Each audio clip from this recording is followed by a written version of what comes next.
Hey, what's up, everybody?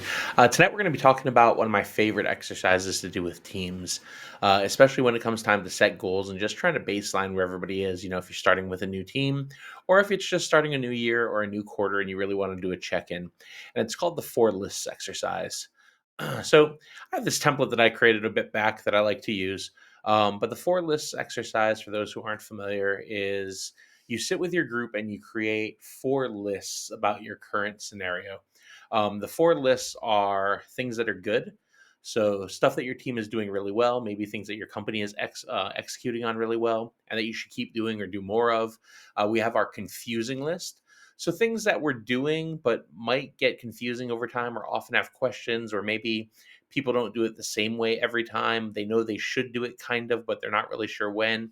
But anything that typically isn't super smooth would fall into like the confusing section.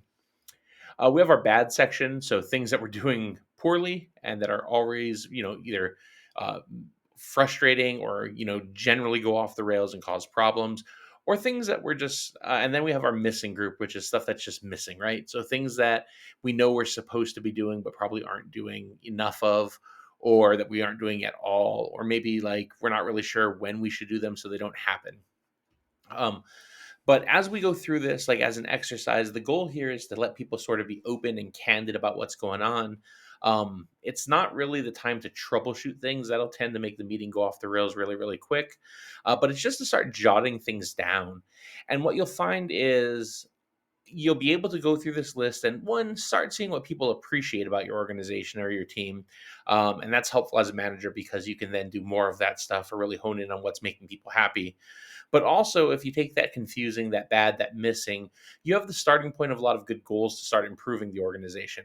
Employees tend to know what's broken most of the time. They may not have the solution or they may not understand like the underlying cause of some of the issues, but it's really helpful as a manager or a leader in an organization to do this exercise to see what people perceive are the problems. And it's really important to understand the difference there, but perception is the reality for the team, right? So, it's also important to not get defensive when you're doing this exercise because it's really easy to want to jump in and be like, hey, that's not true, or try to explain something that somebody told you was confusing.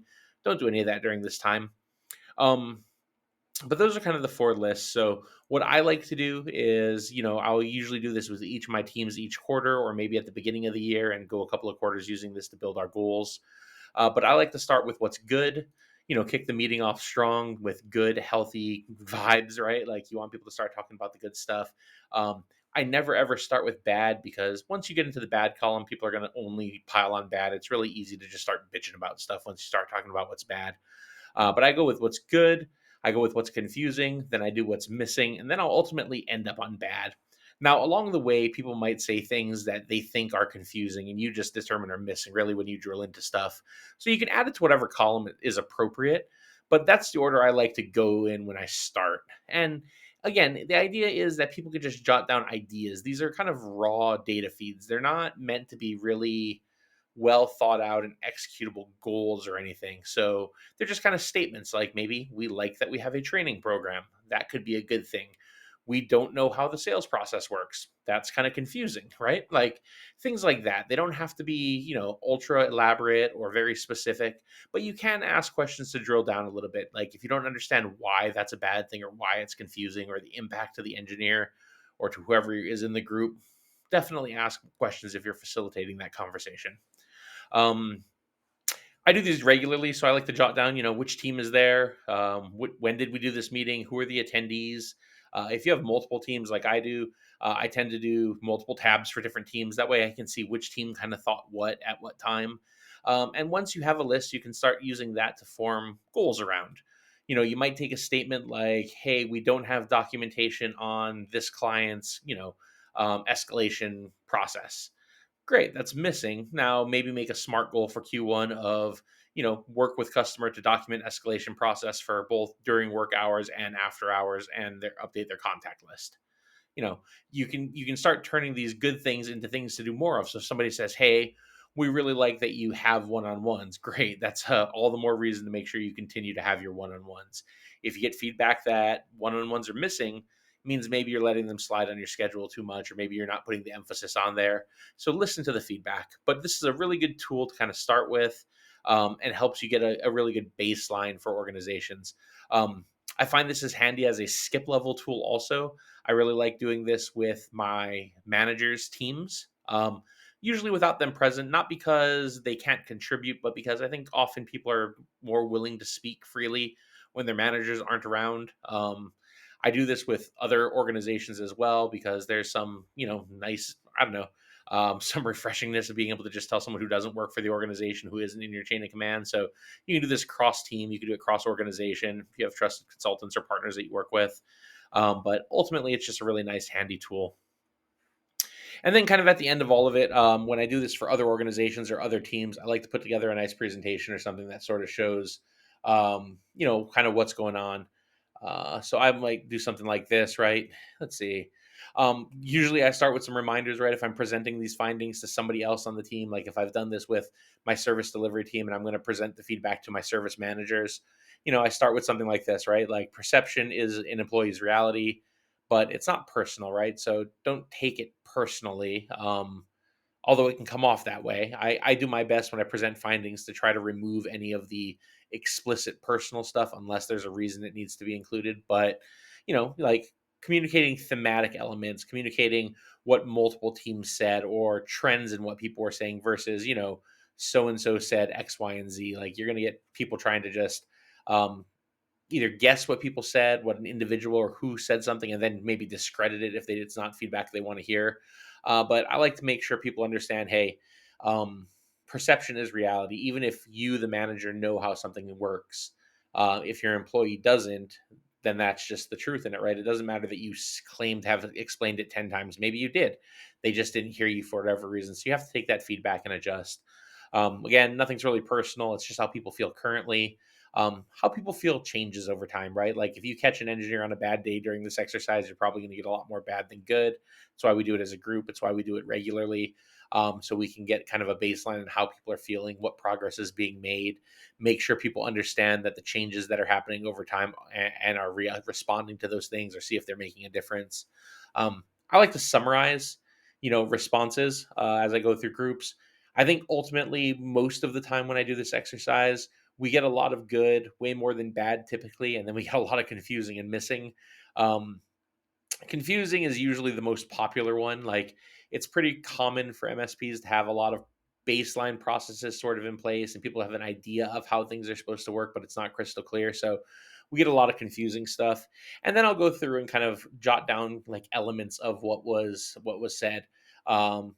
Maybe it was that, hey, we implemented C level and that worked really well for us. So they see that as a good thing. Maybe it's that sales is effective. There's lots of new customers. There's lots of projects. Like those are good things, right? We want to talk about good things. Celebrating wins is important with the team. And then maybe we dive into some confusing stuff like, hey, sales is doing a good job, but there's some confusion there, right? We don't really know what the new client onboarding process is. We don't really know what the expected timeline for onboarding a new client is. Maybe we don't know if there is a standard process or what expectations being set with the client. So while it's great that we have all these new customers, it feels like we could do a little bit better around the onboarding itself. Um, I often see things like W-2 multiple is something that a lot of MSPs track, but employees don't really know what it means. They know it has something to do with their salary. They're not really sure how they impact that number. And this gets especially confusing when you're starting to do things like agreement efficiency ratios and all that stuff where it's a dynamic set of math. So that usually falls into the confusing category pretty often. um, Missing, right? We see stuff like, hey, we're expected to have all these certifications, but you guys just say you're going to pay us if we pass, but we don't really know how to get the certifications. We don't really know when we're supposed to study or the best ways to go about that. So the support structure for having an education program is maybe missing. Or maybe there's training and documentation missing from new tools, especially now every MSP is sort of flying off the handle with security tools, trying to keep up with the bad guys. It's often that we're seeing people being kind of left behind, maybe from a training perspective. And then bad again. You have to make sure that when we talk about bad things, we're talking about negative impact to the organization, not just people disliking each other or just being frustrated with a situation. We've seen stuff like, hey, the handoff between teams is really bad, or there is a process, but it never actually gets followed. That might be fall into bad.